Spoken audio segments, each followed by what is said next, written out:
জনসাধাৰণৰ ওপৰত বিশ্বাস আছে লুৰিণজ্যোতি গগৈ নিশ্চয় তেওঁলোকে জিকাই পঠিয়াব যিজনক আমি নায়ক বুলি আখ্যা দিছিলোঁ এটা সময়ত আৰু তেওঁক আমি খলনায়ক বুলি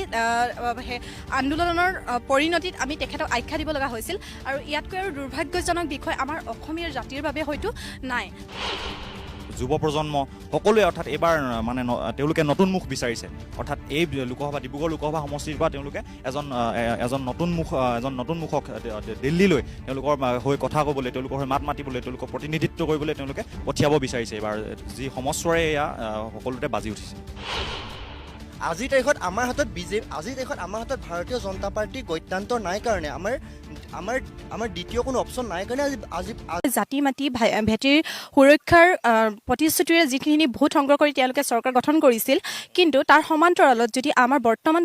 প্ৰেক্ষাপটত যদি আমি চাওঁ যিহেতু আমি অসমীয়াই আমাৰ নিজৰ ঘৰতে ভগনীয়া হ'ব লগা হৈছে কিয়নো আমাৰ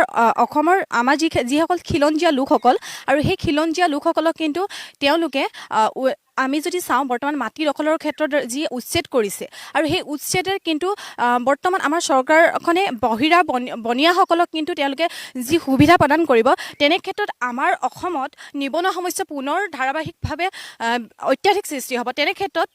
নিবনুৱা সমস্যাৰ ক্ষেত্ৰত যদি আৰু অসম চৰকাৰে বিভিন্ন আঁচনিসমূহৰ কথা কৈছে কিন্তু বিভিন্ন আঁচনিসমূহো কিন্তু বৰ্তমান ফলপ্ৰসূ হোৱা নাই তাৰ সমান্তৰালত যদি আঁচনিসমূহ যেনেদৰে জাপি দিছে কিন্তু প্ৰযুক্তিবিদ্যাৰ ওপৰত যদি চৰকাৰে যদি অত্যাধিক গুৰুত্ব দিলে হয় তাৰ যদি ফলপ্ৰসূভাৱে যদি কাম কৰিবলৈ তেওঁলোকে হাতত ল'লে হয় তেতিয়া কিন্তু নিবনুৱা সমস্যাৰ দৰে এটা বৃহৎ সমস্যা কিন্তু আমাৰ অসমত এটা নিশেষ হ'ব বুলি মই ভাবোঁ বৰ্তমান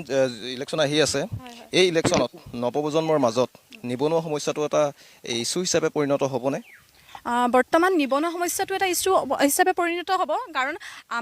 যিহেতু আমি বিবেকেৰে ভোট দিব লাগিব আমি আৱেগেৰে নহয় কিয়নো আমি সেই ভোট বেংকৰ লগত আমি জড়িত হৈ থাকিব লাগিব প্ৰত্যেকগৰাকী নাগৰিক জড়িত হৈ থাকিব লাগিব আৰু সেই প্ৰত্যেকগৰাকী নাগৰিকৰ মাজত আমি প্ৰত্যেকগৰাকী একোটা নৱপ্ৰজন্ম হৈছে আমি তাৰ অংশীদাৰ আৰু তেনে ক্ষেত্ৰত মই ভাবোঁ আমি জ্বলন্ত উদাহৰণ হিচাপে আমি দেখি আহিছোঁ কিন্তু সেই ক্ষেত্ৰত নিবনুৱা সমস্যাৰ তাৰ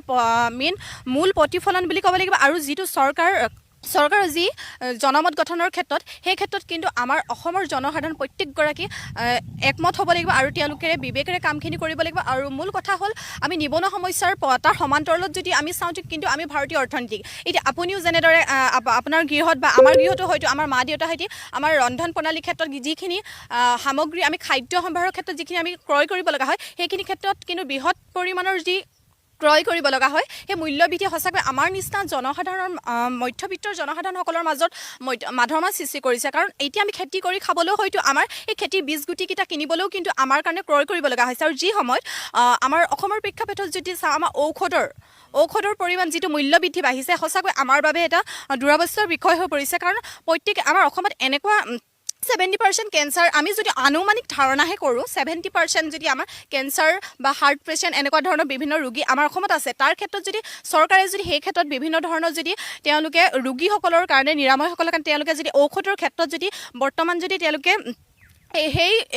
বাজেটটো তেওঁলোকে যদি কম পৰিমাণৰ কৰিলে হয় তেতিয়া কিন্তু তেনেধৰণৰ সমস্যাসমূহ নহ'ল হয় হয়তো আমাৰ নিচিনা নৱপ্ৰজন্মৰ বহুতো ক্ষোভ আছে এনেকৈ সৰু সুৰা কিছুমান আংশিক ক্ষোভ লৈ আৰু মই ভাবোঁ নিবনুৱা সমস্যাৰ তাৰ সমান্তৰালত কিন্তু অৰ্থনৈতিক সমস্যাৰ যিটো অৰ্থনৈতিক বৃদ্ধি আৰু সেই বৃদ্ধিৰ সমস্যাৰ মই সমান্তৰালভাৱে তাৰ প্ৰতিকাৰ হিচাপে মই ল'ব বিচাৰোঁ মানে তুমি ক'ব খুজিছা